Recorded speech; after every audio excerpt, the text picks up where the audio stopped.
Rangers shut out the Columbus Blue Jackets 4-0 in their final road regular season game. So this was a pretty uneventful game as expected. Columbus just not a very good team, and not for nothing, but really it's beneficial for them to lose in the hopes to potentially get the number one pick for Connor Bedard. But Shesterkin gets shut out. I believe it's his third of the season. Really wasn't tested much at all. Columbus only had 20 shots. Not a whole lot to speak of in this game. It's really now the Rangers. They have two more games left. One home against Buffalo, a team that is playing pretty well lately. One that still is mathematically alive. They're alive. The chances of them getting in are not likely, but they will be motivated for sure. And for the Rangers, they are 2 points behind the Devils with 2 games in hand. Sorry, not 2 games in hand. 2 points behind the Devils with 2 games left for both teams. So it's possible, but again, not very likely in terms of home ice advantage. The way things look right now, anything's possible, technically. Even the Rangers are still alive for number one in the division, technically speaking. Nothing is set.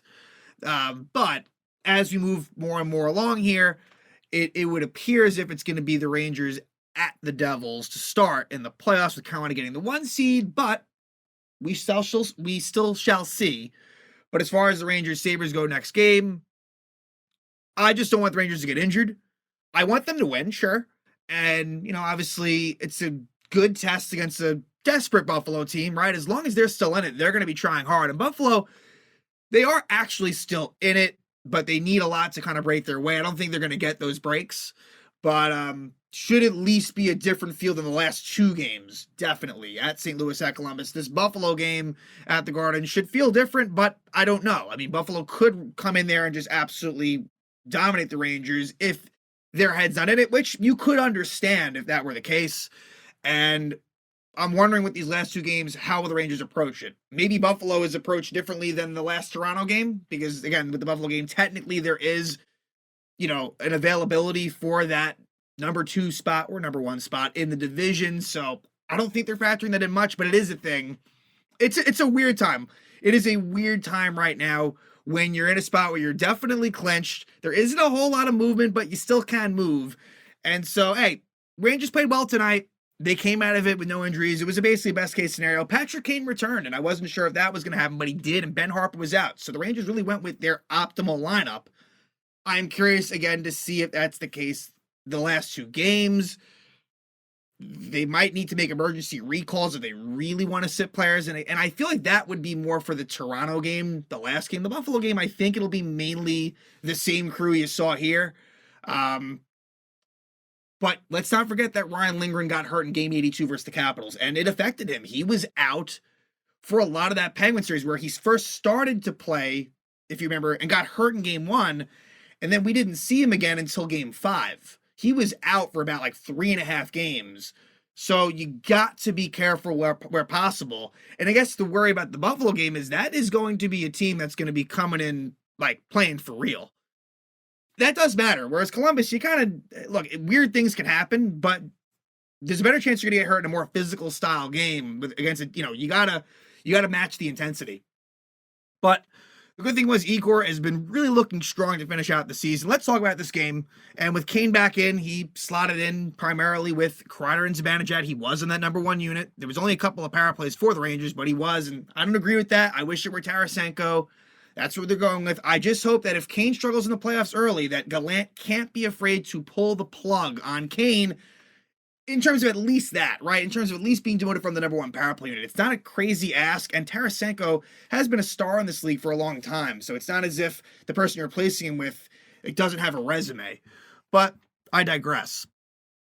First period, Trocheck trips Johnny Gaudreau at 4:41. The Rangers kill that off. Nice job by the penalty kill. Then the fourth line gets involved. Some couple of goal scorers, one definitely that you're not used to seeing, and Jimmy Vesey as well gets on the board to start out. His 11th goal of the season from Martin Gaudreau. So a nice goal by the fourth line. It's an effective line, but it's one that I want to see chip in some goals because I think they're capable of it. Whereas, when you had a fourth line, when there was a Ryan Reeves, it's not fair that I'm about to do this, but I'm putting him in the same category. It's not fair. Like Tanner Glass, Colton Orr, those types of guys. It's all right, shit. We just don't want to give up a goal. We're not expecting to score. But this line, expectations are a little bit increased. So it's nice to see them get that goal. It's VZ's 11th of the season, gives the Rangers a 1-0 lead. And then at 11:49, very shortly after, Chris Kreider scores his 36th goal of the season from Zibanejad and Miller.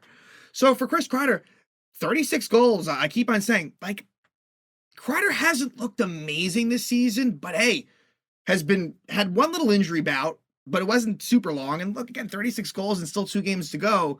The stats are there. So a nice follow-up season for Kreider.